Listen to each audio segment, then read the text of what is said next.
Hello everyone, Josh here with Texas, bringing y'all some more news for Digimon source code. Now, we got a bit more information. There was a couple things in my first video that I actually kind of missed, and we also have a tweeter over here. Yes, a tweeter, Xenon TCG, that also gave us a bit more information about the game. Now, there's not a whole lot that we can really dive into here, so we're really doing lots and lots of research, deep diving, trying to get as much information as we can because, you know, we are very hyped to hopefully get this game globally launched, right? Because we are sick and tired of all these amazing looking Digimon games being stuck over there in Asia and none of it ever going global. We have a big audience over here in the West. We're craving some new Digimon content. And me, myself, personally, I'm a big Digimon fan, so I'm all for it.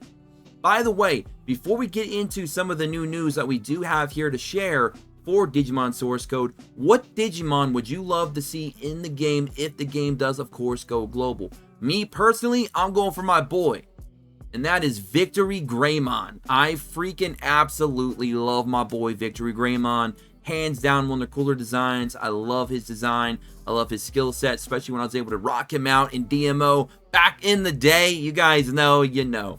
All right. So, again, let me know in the comment section below what Digimon you would love to see in the game, or just tell me what your favorite Digimon is altogether. I'm all for it. Let's go. Let's have a discussion.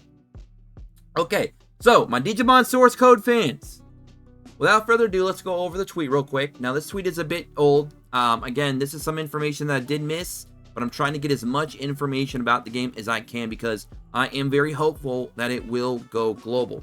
And hey, shout out to our Twitter here, Exis Media. Definitely go check it out at Exis Media. Follow us. It helps us out a lot. We're really trying to grow our Twitter and provide you guys and gals with lots of information.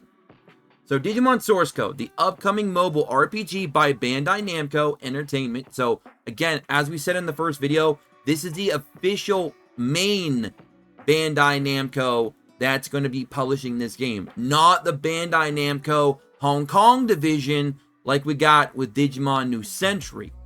So that is very important because that was specifically the branch that was published with Tencent working on Digimon New Century in China specifically. That game was never coming out of China.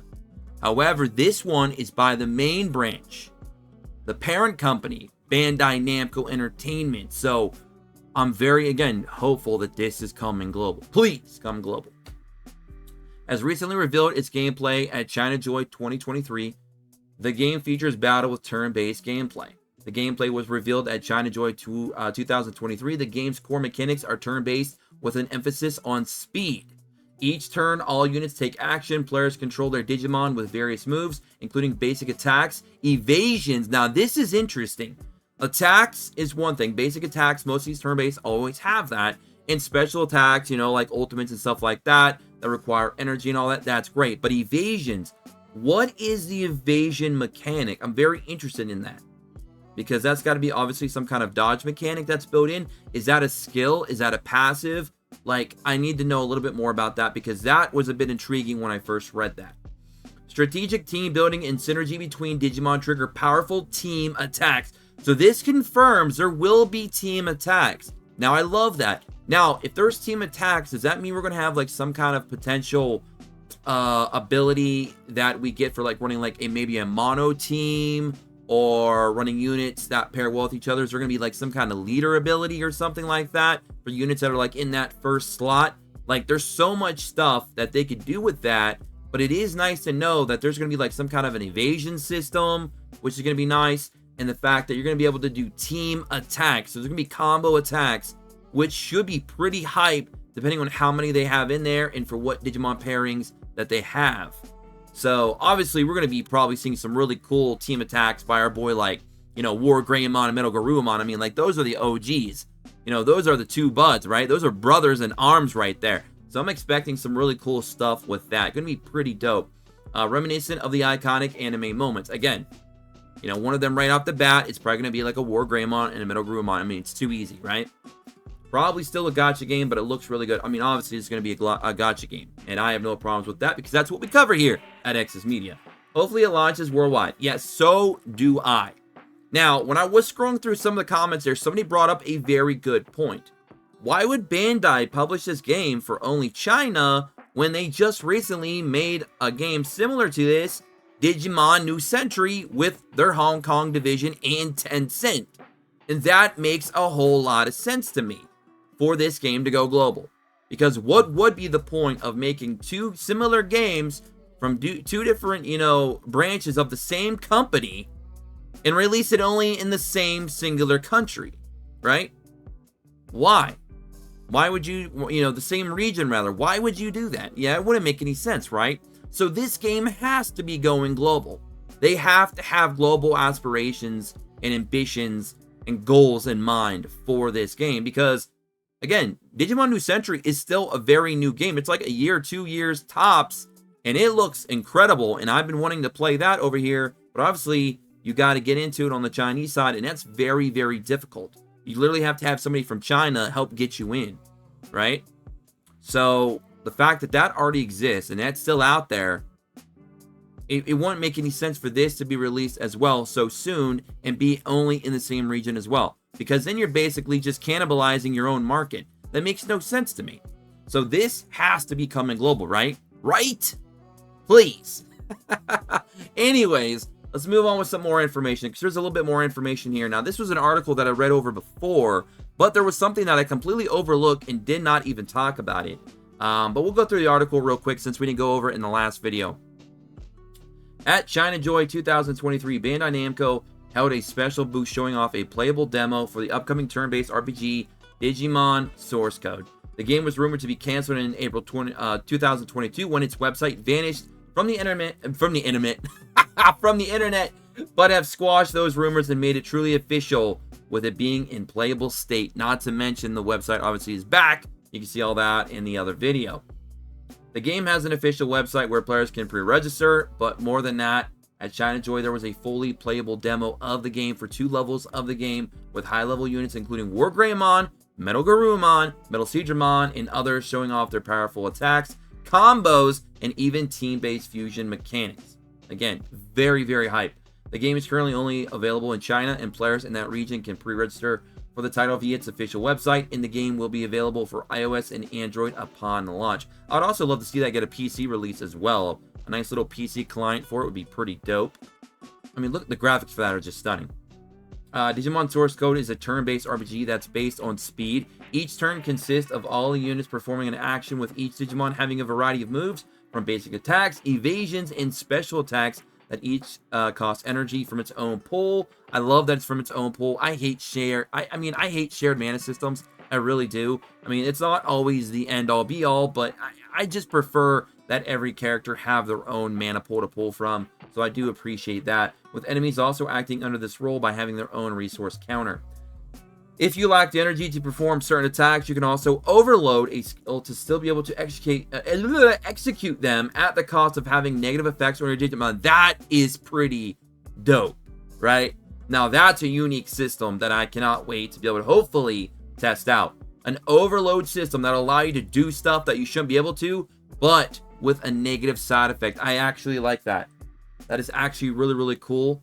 I approve. I greatly approve.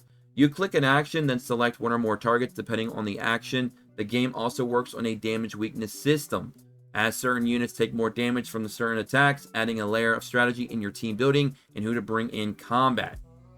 Your team also plays a major role, not just in the type of damage they deal, but thanks to Digimon Synergy, certain Digimon, when brought together in a team, can occasionally perform team attacks as a follow-up to the one character's action.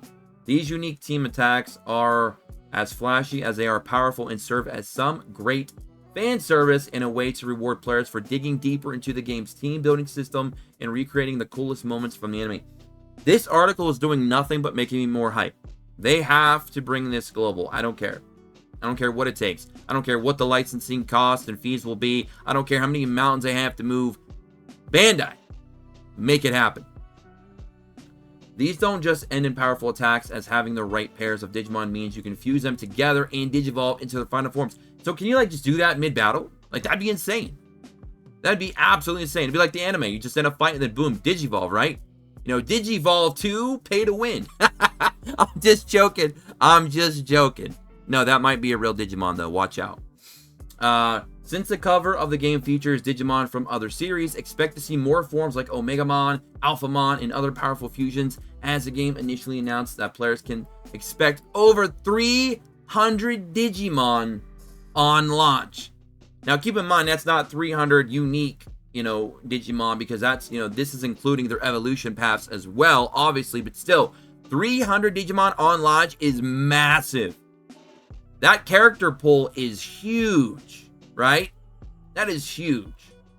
I'm loving it. All right. And again, with there being over 300 Digimon going to be, at launch, again, what Digimon do you guys and gals want to see in the game? Again, mine is Victory Greymon. I'd be all for that. I'd be very, very hyped for that. It'll bring me, bring me back to my DMO days, nostalgia hitting hard, right? So that's some big news. So potentially 300 plus Digimon. There's going to be team-based attacks. And there's going to be an overload system. Like, these are all very, very exciting things to hear about. And I cannot wait to hopefully get my hands on it. We are also able to get a bit of information on the nature of its progression. As you'd expect from a game featuring Digimon, each creature has multiple evolution paths that require materials in the prerequisite monster to go down that path. This means if you want to get to something like Tyrannomon and Greymon, you'll need to pick up Agumon multiple times to unlock those evolutions. Okay, interesting. Each Digimon also has access to several different abilities that can be unlocked, and players can mix and match which usable abilities they want in battle for certain boss encounters. Swapping them around also costs no resources. Thank you. Letting you freely customize your playstyle. Now, I love this as well. They are really putting a lot of beautiful quality of life things into this game, and a lot of unique things that you don't see too much in turn-based games, especially that are hero collector gachas and on mobile. So right now, this is all very exciting stuff. I want to let you guys and gals know right now. If this game drops on global, it's probably going to be going straight to our main channel, X's Plays, and we probably will cover it. And when I say we, I mean probably mostly me. If the other guys want to pick it up as well, that'd be great. But I will definitely be covering this 100%. I'm a huge Digimon fan. I've been waiting for another Digimon gacha since Digimon Links and Re-Arise, so I'm so ready for Digimon source code. Give me the source code, right? I want to get in here and do some damage. I want to have some fun with this. So let me know what you guys and gals think about Digimon source code. Do you want it to come global? And if it does, are you going to play it? Are you excited? What do you guys think about some of these systems that they're implementing into this game? Like, this is some cool stuff, right? Being able to mix and match skills to best fit your playstyle to kind of make your characters unique from other players using the same heroes. Team-based skills, so you got combo abilities. Over 300 plus on the roster. Pretty huge right out of the gate. Very good. Lots of options there. Going to be lots of different metas that we might be able to create. And obviously the overload system too seems very, very interesting. So again, let me know what y'all think. Just want to give you guys a little update because I am pretty excited if you couldn't tell. But again, hey, let's hope. Let's cross our fingers, our toes, and who knows, right?